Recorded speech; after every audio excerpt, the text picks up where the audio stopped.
Hi guys, today I'm going to be talking about the Glasgow Coma Scale and the assessment of our cranial nerves.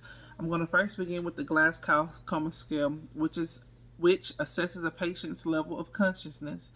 Beginning with eye movement, it assesses a patient's stimuli, whether the patient opens their eyes spontaneously, to command, or to pain.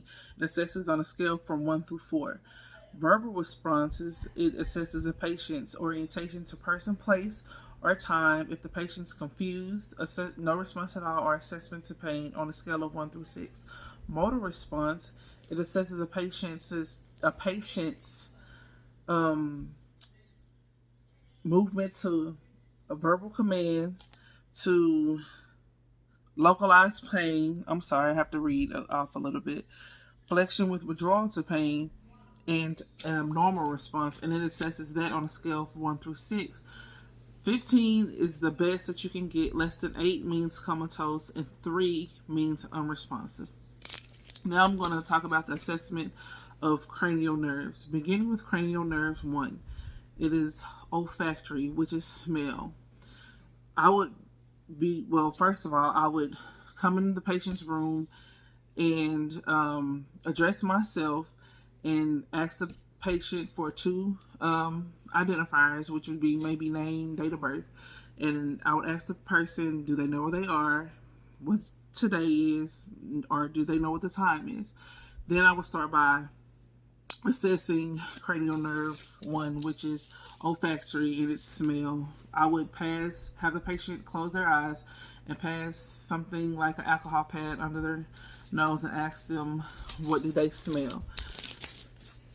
After that, I would assess cranial nerve 2, which is optic, and I would assess that with the Snellen chart. Have the patient begin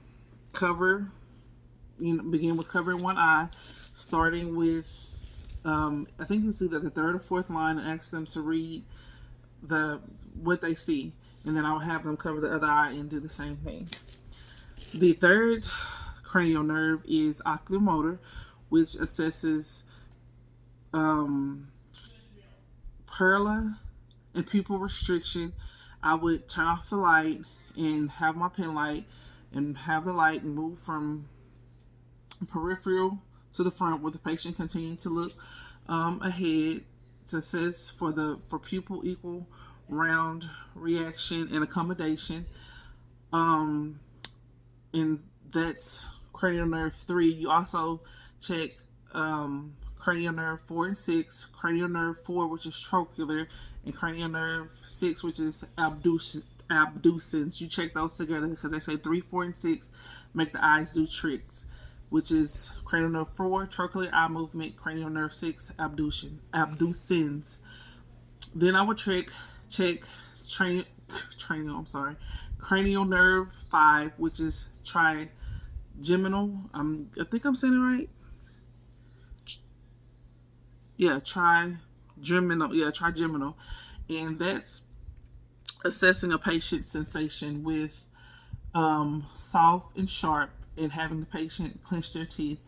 Normally, we get the Q-tip with the soft end and with the pointed end. You go across have the patient close their eyes, go across their face, and ask them what are they feeling. And you either use a sharp or soft end and ask the patient to tell you what they're feeling. And we also assess cranial nerve 7 with cranial nerve 5. Cranial nerve 7 is facial, and that's where we have the facial muscles. We have the patient purse lips, smile, raise their eyebrows, cranial nerve 7. I would then check cranial nerve 8, which is called the vestibulocochlear, and we do that with the whisper test. We stand behind the patient and have them look forward, close one ear, and we whisper 3 words and have the patient repeat back, and we do the same thing on the opposite side.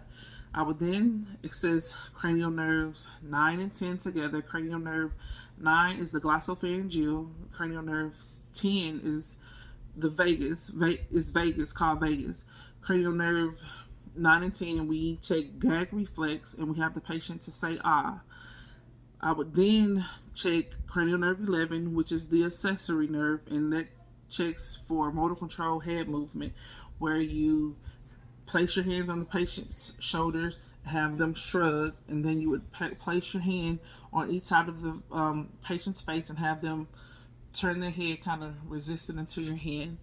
I would then check the last cranial nerve, which is cranial nerve 12, hypoglossal, the hypoglossal cranial nerve, and that's checking the patient's tongue muscle movement, having the patient protrude their tongue and then have the patient move from side to side. And I'm guessing that's all for the cranial nerve assessment. Thank you.